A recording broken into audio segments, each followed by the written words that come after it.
comes out of their mouths, well, just sounds unloving and unhinged. How can we respond in a healthy way?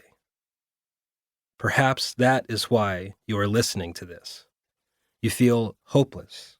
You want to engage your loved ones, but it seems like most of the conversations end in rage, name-calling, or estrangement. You wonder what is causing so many of our loved ones to talk, think, and act in ways that are contrary to the way of Jesus, while still assuming it is the Christian way. My new enemy.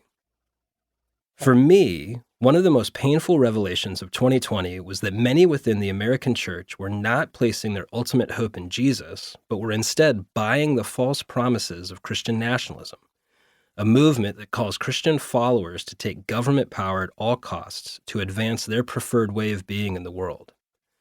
For a few, this term and its eponymous movement is not new. They have seen similar nationalistic movements rise in the past. But for the vast majority of us, including me, this was a newly discovered phenomenon. While it may seem novel, this great beast of Christian nationalism, which seeks to destroy dissidents, misappropriate Scripture for its purposes, and encourage acts of aggression, racism, and hatred, has been lurking in the shadows of the American church for years, spoken of in whispers behind closed doors. All of that notably changed in 2020 when the beast reemerged from the darkness. Scripture often attributes such currents of evil to greater forces being at work in the world. These powers are often envisioned as a serpent, beast, or dragon, or sometimes the Leviathan, an ancient mythical sea monster that lives in the disordered abyss. Job, chapter 3, verse 8, chapter 41, verse 1, Psalm 74, verse 14, Psalm 104, verse 26, Isaiah chapter 27, verse 1. To the ancients, Leviathan was a vivid symbol for cosmic chaos and the evil powers that oppose the loving, orderly ways of God. They recognized that humans could choose to align with this dragon-like power to the point of becoming like dragons themselves. Leviathan captures both the material and spiritual reality of present-day American Christian nationalism. But how did so many of our loved ones fall prey to this monstrous power? How could so many Jesus followers support such fear-mongering, rage-inducing, Bible-distorting, arrogant, deceitful, dehumanizing behavior?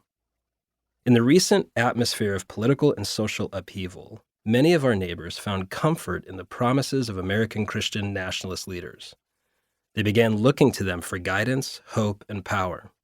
They were choosing to be shepherded not by spiritual leaders that look and act like Jesus, but instead were being discipled daily, sometimes hourly, by organizations that championed Christian nationalists and by media outlets that leveraged anxiety about COVID-19, demonstrations for racial justice, and a contested presidential race to incite viewers and expand their influence.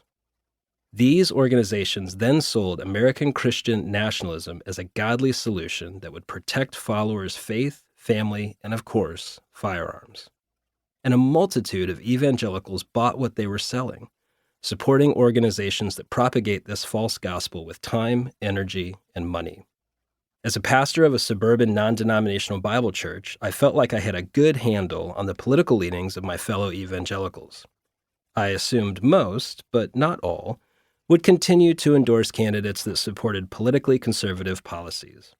However, I was shocked to discover just how many of them were happily giving full-throated support to the ungodly leaders and organizations promoting American Christian nationalism.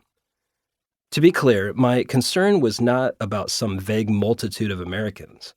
I was concerned about my people, my community, my church, my friends. They seemed anxious and outraged, swept up in the chaos of the moment. Seeking security and peace, they began to embody the words of false prophets who claimed to be standing for Christ, but exhibited very little of his spirit. These people that I loved, people I had known to be kind, caring, and compassionate, were boldly repeating hateful, rage-filled statements about immigrants, public school teachers,